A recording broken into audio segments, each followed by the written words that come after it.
மனதிற்கு மிக நெருடமான எதிர்கட்சியில் இருக்கும். அடுத்தது 2016 மக்கள் விரும்பிய கூட்டணியை, தொண்டர்கள் விரும்பிய கூட்டணியை வைத்திருந்தால் துணை முதலமைச்சர்.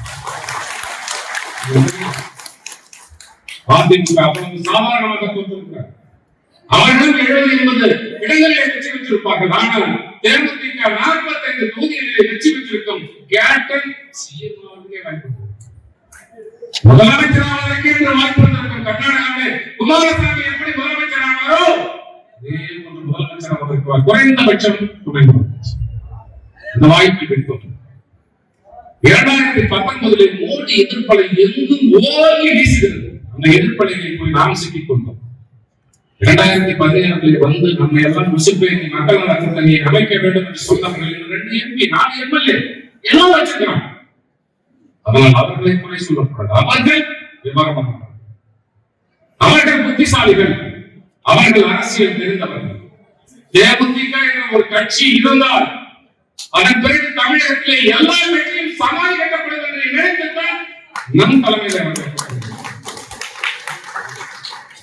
இன்னைக்கு நம்ம கரெக்டான கூட்டணி அமைச்சோம்னா தமிழ்நாட்டுல தேமுதிக முதல் கட்சியே இருக்கும். அந்த மூலமா கட்சியை ஆரம்பிச்சிட மாட்டாங்க.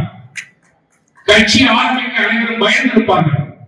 அதை விட கொடுமையானது 2021 நாம் அமைத்த கூட்டணி எதிர்கட்சி தலைவராக ஒரே ஒரு தொகுதியிலே வென்ற அமமுக பொதுச் செயலாளர் டிடிவி தினகரனை முதலமைச்சர் என்று கோஷம் எழுப்பக்கூடிய துர்பாகிய சூழ்நிலைக்கு நாம் தள்ளப்பட்டோம்.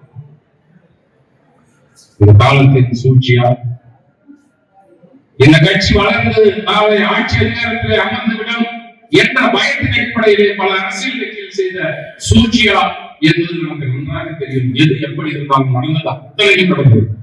இங்கே பேசியவர்கள் சொன்னார், கரெக்டான கூட்டணி சொன்னார். நான் இப்ப ஒரு மண்டல பொறுப்பாளர், நான் மாவட்ட செயலாளர், தலைவர் இருந்த பொழுது எனக்கு எல்லா விஷயமும் தெரியும். இப்ப இந்த மொழியெல்லாம் தெரியல. இன்றைய சூழ்நிலை அதுதான். நான் எப்பொழுதும் சொல்லுகிறேன், இது என்னுடைய உணர்வு அல்ல.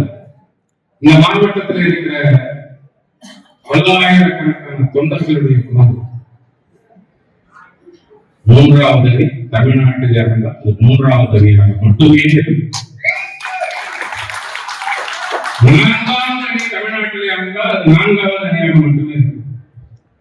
3வது அணி முதலிடத்தில் வர முடியாது. தமிழகத்துடைய சாதனை அப்படி வருவதாக இருந்தால் கேப்டன் முதலமைச்சர் அவர்கள் இருக்க தமிழக மக்களுடைய உணர்வுகள் யார் செத்தால் என்ன, யார் வாழ்ந்தால் என்ன, தேர்தல் என்று வருகின்ற போது எனக்கு காசுமணியான ஓட்டு கொடுக்கும் இந்த மனநிலையை மக்கள் இருக்கிறார். அது வரையிலே இந்த நாடு. எனவே 3வது அணியை சென்றால் நான் 3வது தான் வரணும்.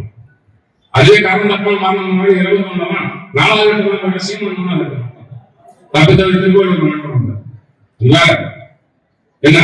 அதனால 3வது அணி 3வது முதலிடத்தில் யார் வருவார்கள் என்பது அவனுக்கும் தெரியும். மண்டல பொறுப்பாளர் உங்களுக்கும் தெரியும். தெய்வத்திலே கடைகூடி தொண்டனுக்கும் தெரியும். எழுத படிக்க தெரியாத ஒரு சாதாரண அன்றாட காட்சிக்கு தெரியும்.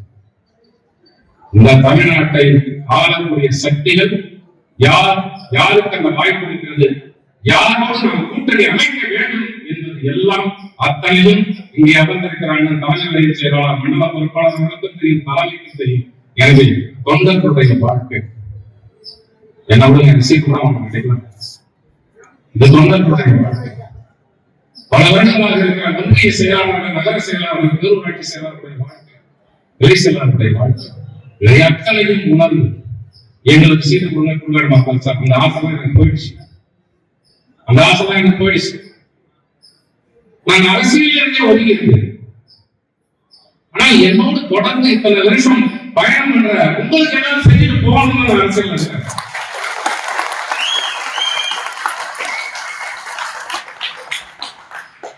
தலைவர் எனக்கு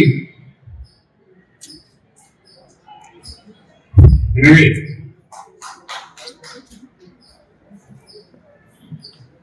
அனைவரும் ஒற்றுமையாக கட்சிப்படி